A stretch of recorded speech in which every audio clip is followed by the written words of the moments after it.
Hello children, hope you all are fit and fine. And today we will start chapter number 10 of Business Studies, class 11th.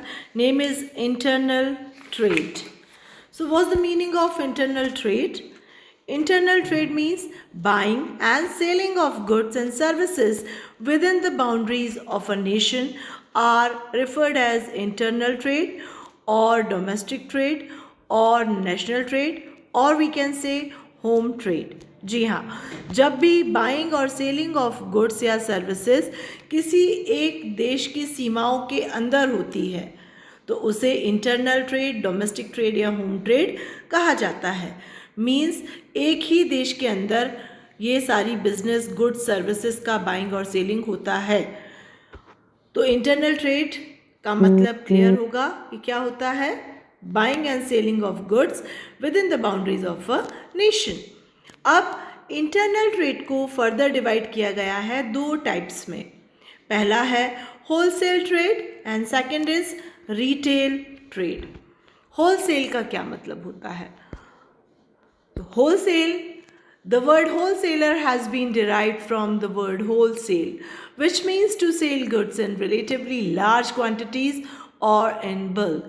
The wholesaler is the first link in the chain of intermediaries between the producer and the consumer. According to Evelyn Thomas, a true wholesaler is neither a manufacturer nor a retailer but act as a link between the two.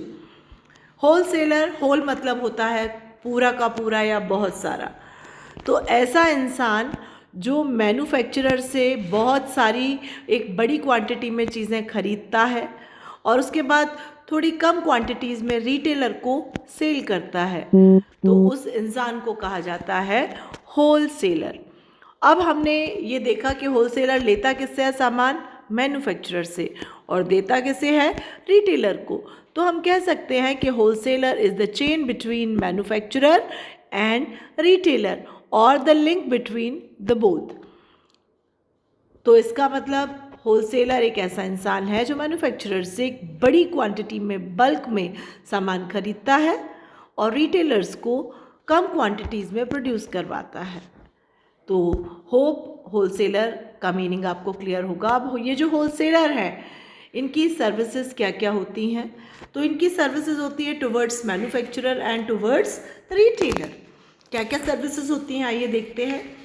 First है to manufacturers, facilitate large scale production. Manufacturer के लिए जब wholesaler एक बड़ी quantity में उनसे सामान खरीदते हैं, होल में खरीदते हैं मार्केट की डिमांड के अकॉर्डिंगली, तो मैन्युफैक्चरर आराम से प्रोडक्शन फ्रीक्वेंट एक लार्ज स्केल पे प्रोडक्शन कर पाते हैं, क्योंकि जितना ज़्यादा होलसेलर उनसे सामान खरीदेंगे उतना ही ज़्यादा बड़ी क्वांटिटी और स्केल पे मैन्युफैक्चरर चीज़ों को प्रोड्यूस करेगा. सेकेंड है reduce the burden of storage. Wholesaler जब एक बड़ी क्वांटिटी में सामान खरीदते हैं मैन्युफैक्चरर से, तो वो खरीदने के बाद अपने खुद के स्टोरेज में रखते हैं. मतलब once they purchased any material from manufacturer, अभी उनकी जिम्मेदारी है कि वो एक बड़े लॉट में खरीदे गए सामान को कहाँ रखेंगे, तो वो अपने गोडाउन्स में रखते हैं, जिससे कि मैन्युफैक्चरर के ऊपर बहुत सारे गोडाउन को अरेंज करने का बर्डन कम हो जाता है. थर्ड है provide useful market information. Wholesaler सामान देता है रिटेलर को और रिटेलर डायरेक्ट डील करता है कस्टमर से. तो कस्टमर के थ्रू रिटेलर को जो भी information about the product, demand, supply पता पड़ती है, तो उस डिमांड की इन्फॉर्मेशन वो होलसेलर को देते हैं और होलसेलर मार्केट की ये इन्फॉर्मेशन सीधे सीधे मैन्युफैक्चरर को दे देते हैं. And the next point is protect from risk. जब होलसेलर मैन्युफैक्चरर को रिस्क, एक बड़ा रिस्क लेने से बचाते हैं, जैसा कि अभी हमने डिस्कस किया कि होलसेलर मार्केट की इन्फॉर्मेशन के बारे में, कस्टमर की डिमांड के बारे में समझकर मैन्युफैक्चरर को फर्दर इन्फॉर्मेशन मार्केट की देते हैं. तो ये डिसाइड हो जाता है कि अगर डिमांड है तो ही वो प्रोडक्शन करेंगे. तो इस तरह से अननेसेसरी जो रिस्क होता है कि उन्होंने ऐसा प्रोडक्शन कर लिया जिसकी डिमांड नहीं है, इससे मैन्युफैक्चरर बच जाते हैं. Provide financial assistance. होलसेलर कई बार मैन्युफैक्चरर को एक बड़े क्वांटिटी में सामान लेने के बदले या लेने के लिए उससे पहले भी एडवांस फॉर्म में फाइनेंस या मनी अवेलेबल करा देते हैं, जिससे कि प्रोडक्शन वर्क में अगर प्रोड्यूसर को, मैन्युफैक्चरर को कभी पैसे की ज़रूरत भी है तो वो आराम से अपना प्रोडक्शन इस एडवांस अमाउंट से कर सकते हैं। The next is facilitates continuity in production. जैसा कि हमने अभी डिस्कस किया, मार्केट की इन्फॉर्मेशन के बारे में रिटेलर से पता करके होलसेलर मैन्युफैक्चरर को पूरी इन्फॉर्मेशन देते हैं, और अगर डिमांड ज़्यादा है तो वो उसकी सिचुएशन भी प्रोड्यूसर को बता देते हैं, और प्रोड्यूसर या मैन्युफैक्चरर प्रॉपर क्वांटिटी में उतना प्रोडक्शन करके मार्केट में किसी भी गुड्स की या सर्विसेज की रेगुलर सप्लाई करते हैं, जिससे कि किसी भी चीज़ के प्रोडक्शन में और सप्लाई में कंटिन्यूटी आ जाती है। Facilitates large scale production. जब होलसेलर एक बड़ी क्वांटिटी में उनसे सामान लेते हैं तो वो आगे तक पहुंचाते हैं, डिफरेंट प्लेसेस पे रह रहे रिटेलर्स तक वो सामान पहुंचाते हैं, और उसी की तरह से जब एक बड़े होलसेलर कई ज़्यादा होलसेलर्स के थ्रू मैन्युफैक्चरर के पास डिमांड आती है तो मैन्युफैक्चरर लार्ज स्केल पे अपना प्रोडक्शन करते हैं। तो ये तो हमने डिस्कस की services of wholesaler to manufacturers. अब हम देखेंगे कि होलसेलर रिटेलर्स को क्या सर्विसेज देते हैं। तो फर्स्ट है supply goods by different manufacturers. Manufacturers से होलसेलर ही चीज़ें लेते हैं और रिटेलर्स को देते हैं। रिटेलर डायरेक्ट मैन्युफैक्चरर से कांटेक्ट नहीं करता है, और ना ही यूजुअली मैन्युफैक्चरर रिटेलर्स को सामान देते हैं, क्योंकि रिटेलर्स एक बड़े लॉट में सामान नहीं लेते हैं, जबकि होलसेलर बड़े लॉट में मैन्युफैक्चरर से सामान लेकर रिटेलर्स को कुछ कम स्मॉल लॉट्स में भी वो सामान अवेलेबल करा देते हैं। The next is reduce the burden of storage just like manufacturer.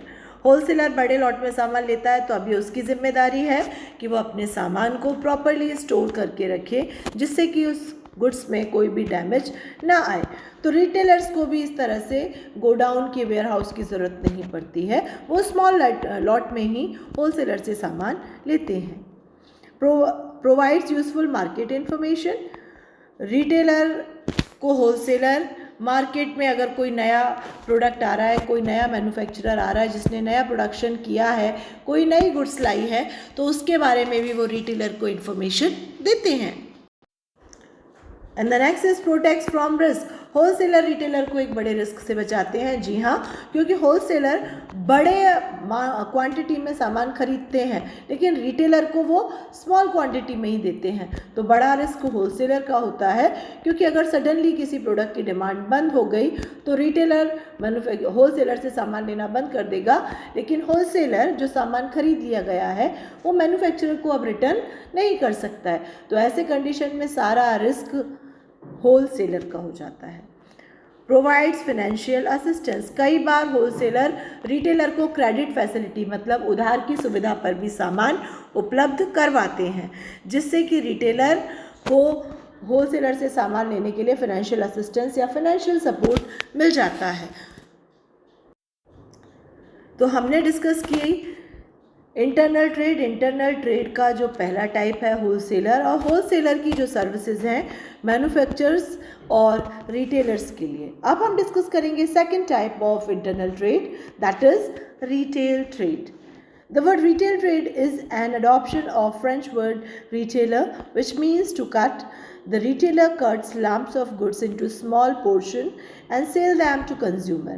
जैसा कि हमने शुरू में डिस्कस किया, wholesaler retailer is the link between consumer और customer and wholesaler. Retailer link होता है या बीच का कड़ी होता है होलसेलर और कस्टमर के बीच। वो होलसेलर से स्मॉल, थोड़ा सा कम सामान क्वांटिटी में लेकर और कंज्यूमर को वेरी स्मॉल लॉट्स में देता है। होलसेलर एक बड़े अमाउंट में लेता है और कंपैरेटिवली कम लॉट में वो रिटेलर को देता है। तो द कट का मीन्स छोटे छोटे पोर्शन में होलसेलर से सामान को लेकर कस्टमर को और भी छोटे छोटे क्वांटिटीज़ में वो अवेलेबल करवाता है। तो हम कह सकते हैं retailer is the link between wholesaler and customer, जो कि छोटे छोटे अमाउंट में सामान खरीद कर कस्टमर को अवेलेबल करवाता है।